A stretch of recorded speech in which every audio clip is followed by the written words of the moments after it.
क्या मंदिर जाकर के प्रभु के दर्शन के बाद भी आपको फल नहीं मिल पा रहा?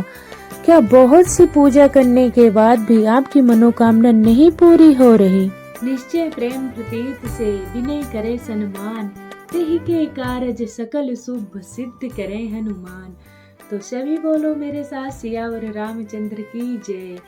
तो बहुत से लोगों का कहना होता है कि हम बहुत पूजा पाठ करते हैं और रोज हनुमान चालीसा पढ़ते हैं और भगवान के मंदिर जाते हैं, भगवान को दिया लगाते हैं और इतनी पूजा करते हैं, लेकिन फिर भी हमारे जीवन में पता नहीं इतने कष्ट हैं और हम सुखी क्यों नहीं रह पाते, हमारे बच्चे क्यों नहीं सुधर रहे हैं। तो इसका एक ही मतलब है कि आप पूजा पाठ तो कर रहे हैं, भगवान की भक्ति तो कर रहे हैं, लेकिन हम कर्म कभी कभी ऐसे रहते हैं हमारे कि हमारी पूजा पाठ और भक्ति का फल नहीं मिलता है। इसलिए हमें हमेशा अच्छे कर्म करना चाहिए और हम जैसा कर्म करेंगे ना, हमें उसका फल वैसा ही मिलेगा। तो बहुत से लोग होते हैं कि बुढ़ापे में अपने माता पिता का सम्मान नहीं करते, उनका कहना नहीं मानते, उनको वृद्धाश्रम में छोड़ आते हैं। तो आज हम उनके साथ ऐसा कर रहे हैं ना, कल को हम और हमारे बच्चे भी हमारे साथ वैसा ही करेंगे। और इसलिए हमें हमेशा अपने अच्छे कर्म करना चाहिए। और जो कोई अच्छे कर्म करता है ना, वो एक बार भगवान की पूजा कम भी करे ना तो वो सुखी रहता है और भगवान उसके कर्मों का फल देते हैं। तो कर्मों का फल मिलता है हमें, हमारे इस जन्म का भी और अगले जन्म का भी। कई बार हमारे इस जन्म के कर्म तो अच्छे होते हैं, लेकिन हमारे अगले जन्म के कर्म जो खराब होते हैं उनका दुख हमें मिलता रहता है। इसलिए हमें हमेशा अच्छे कर्म करते रहना चाहिए और उसका श्रेय जब हम अच्छे कर्म करते हैं ना तो भगवान की ही सेवा करते हैं। इसलिए हमें हमेशा अच्छे कर्म करने चाहिए।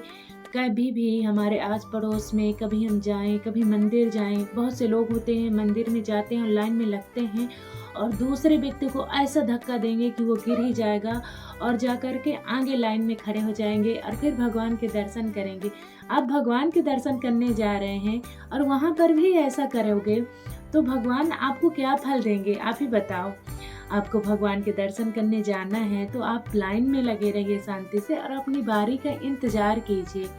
आप दूसरों को कष्ट देके तकलीफ देकर आगे जा रहे हैं, फिर सोचे भगवान हमको फल दें, तो नहीं, भगवान ऐसे नहीं देते हैं। हमें हर पल अपने कर्मों को सुधारने की ज़रूरत होती है।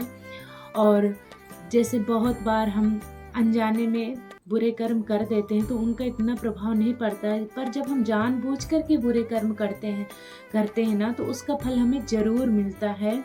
और ये मैंने देखा है, कर्मों का फल ज़रूर से ज़रूर मिलता है।